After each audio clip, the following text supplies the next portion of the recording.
2002 miss world വിജയിയായ Priyanka Chopra ഇന്ത്യയിലെ ഏറ്റവും കൂടുതൽ പ്രതിഫലം വാങ്ങുന്ന നടികളിൽ ഒരാളാണ്. 2 ദേശീയ ചലച്ചിത്ര അവാർഡുകളും 5 ഫിലിം ഫെയർ അവാർഡുകളും അവർ നേടിയിട്ടുണ്ട്. രാജ്യം പ്രിയങ്കയെ 2016 പത്മശ്രീ നൽകി ആദരിക്കുകയും ചെയ്തു. ഫോബ്സ് മാസിക അവരെ ലോകത്തിലെ ഏറ്റവും ശക്തിയായ 100 സ്ത്രീകളിൽ ഒരാളായി തിരഞ്ഞെടുത്തു. 2022 BBC-യുടെ 100 വനിതാ പട്ടികയിലും അവർ ഇടം നേടി. പ്രിയങ്ക ചോപ്ര ഈ അടുത്ത കാലത്ത് ഓർമ്മക്കുറിപ്പുകളായി ഒരു പുസ്തകം എഴുതി. അതിന്റെ പേരാണ് അൺഫിനിഷ്ഡ്. അതിൽ അവർ തന്റെ വ്യക്തി ജീവിതത്തെക്കുറിച്ചുള്ള സത്യസന്ധമായ സംഭവങ്ങൾ പങ്കുവച്ചു. അതിൽ US-ലെ ഇന്ത്യാനാപോളിസിൽ വെച്ച് തന്റെ ആദ്യ കാമുകൻ ബോബിനെ കണ്ടുമുട്ടിയതായി അവർ വെളിപ്പെടുത്തിയിരുന്നു. അവന്റെ പേര് ബോബ്. ഞങ്ങൾ 2 പേരും ഹൈസ്കൂളിൽ ചേർന്നു. അവൻ അവിടെ 10ാം ക്ലാസ്സിൽ പഠിക്കുന്നു.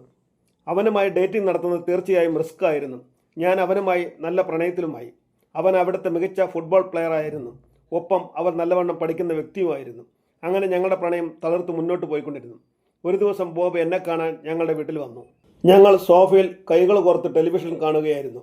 ആ സമയത്ത് അപ്രതീക്ഷിതമായി എൻ്റെ അമ്മായി വീട്ടിലെത്തി. കാമുകൻ ബോബിന് വീടിന് വെളിയിലിറങ്ങാൻ പറ്റാത്ത അവസ്ഥ സംജാതമായി. പ്രിയങ്കയ്ക്ക് മുന്നിൽ പിന്നെ ഒരേ ഒരു പോംവഴി മാത്രമേ ഉണ്ടായിരുന്നുള്ളൂ. അവൾ കാമുകനെ അലമാരിയിൽ കയറ്റി ഒളിപ്പിച്ചിരുത്തി. അമ്മായി അറിഞ്ഞാൽ വീട്ടിൽ ഭയങ്കര പ്രശ്നമാകും. അതുകൊണ്ടാണ് ഞാൻ അവനെ അലമാരിയിൽ ഒളിപ്പിച്ചത്. പക്ഷേ എനിക്ക് തെറ്റുപറ്റി. അമ്മായി വീട്ടിൽ വന്നയുടൻ വീട് പരിശോധിച്ചു. അവസാനം എന്തോ സംശയം തോന്നി അലമാര തുറക്കാൻ പ്രിയങ്കയോട് ആവശ്യപ്പെട്ടു. രോഷാകുലയായ അമ്മായിയുടെ മുഖം കണ്ട് പ്രിയങ്ക ഭയന്ന് വിറച്ചു. അമ്മായി അലമാര തുറക്കാൻ ആജ്ഞാപിച്ചു. പ്രിയങ്ക അലമാര തുറന്നു.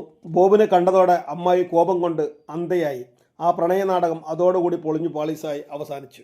പ്രിയങ്ക ചോപ്ര ലോകസുന്ദരിയാകുന്നത് TV-യിലൂടെ കണ്ട ഒരു 7 വയസ്സുകാരൻ പിന്നീട് അവളെ തന്നെ കെട്ടി. ആ പയ്യനാണ് ലോകപ്രശസ്ത അമേരിക്കൻ ഗായകൻ നിക് ജോനാസ്.